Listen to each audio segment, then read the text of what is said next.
Hi there, I'm Doug White. Welcome to another RheumNow Roundtable.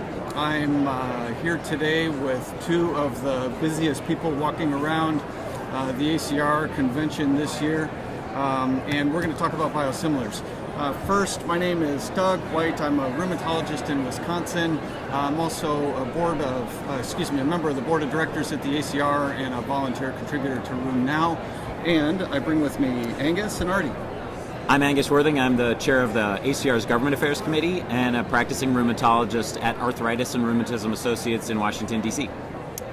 Artie Kavanaugh, rheumatologist, University of California, San Diego. So last year, there was a big brouhaha, even a great debate centered on biosimilars. My takeaway from that was from Dr. K, they're safe and they're effective. And from Dr. Fleshman, we don't have a lot of clinical data around their safety. And by the way, are they really going to be that cost saving in the United States system anyway? So what I was hoping to do was to see what's happened in the year since last year and what's going on around biosimilars today. So I was going to start by just asking you, Angus, about the FDA. There was a pathway proposed about interchangeability, and where are we with the FDA and biosimilars? So we're awaiting the final pathway for interchangeability. This is the next pathway. We have a biosimilar pathway, several drugs approved and 2 in use. We do not yet have an interchangeability pathway for drugs to be approved as interchangeable, and that's the designation that would allow a pharmacist in most states or the District of Columbia to substitute a biosimilar for its originator.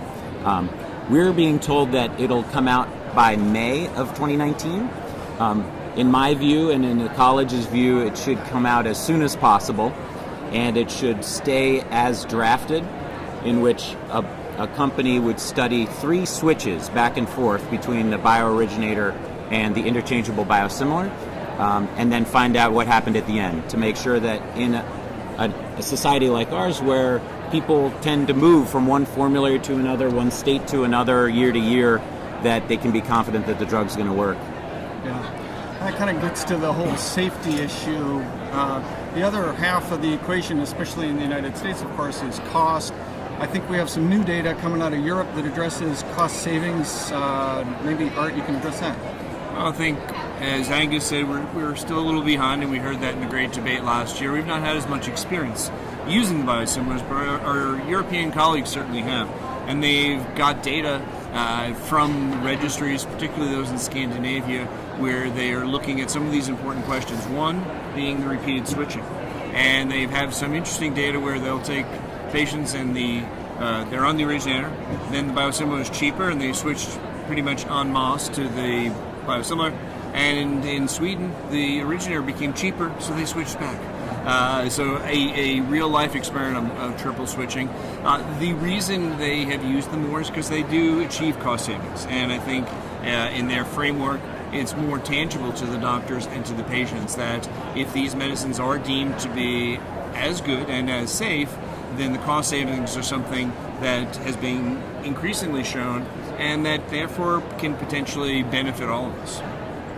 So we've got a couple of them on the market in the United States. What's it look like? Is there being taken up in everyday practices? How's it happening? Is it because of a listing on a formulary? Is it because a pharmacy is giving preference to one drug or another, or an infusion center giving one drug over another? What's happening on the street, and how is it being taken up?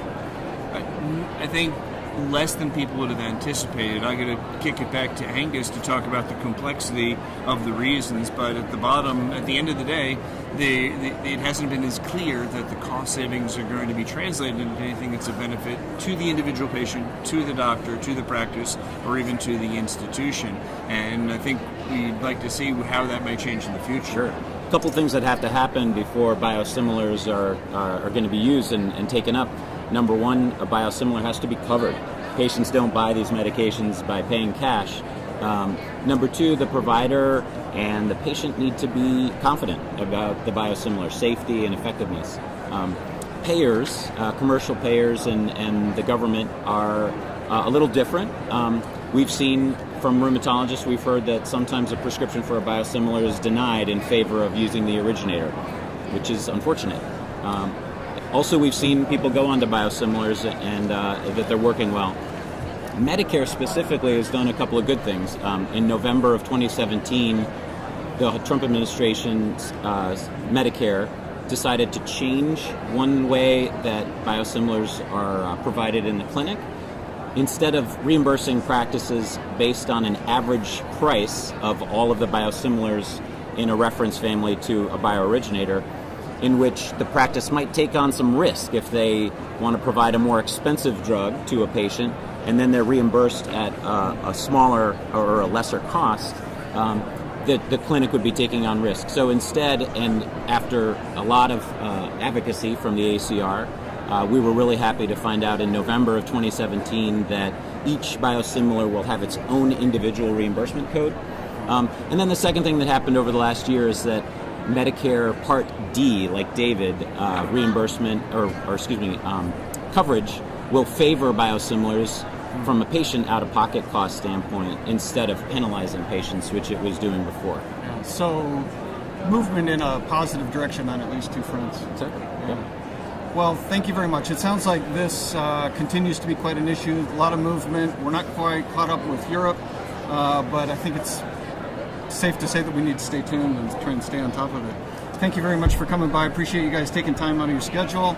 And thanks for joining us on RheumNow Roundtable, and see you next time.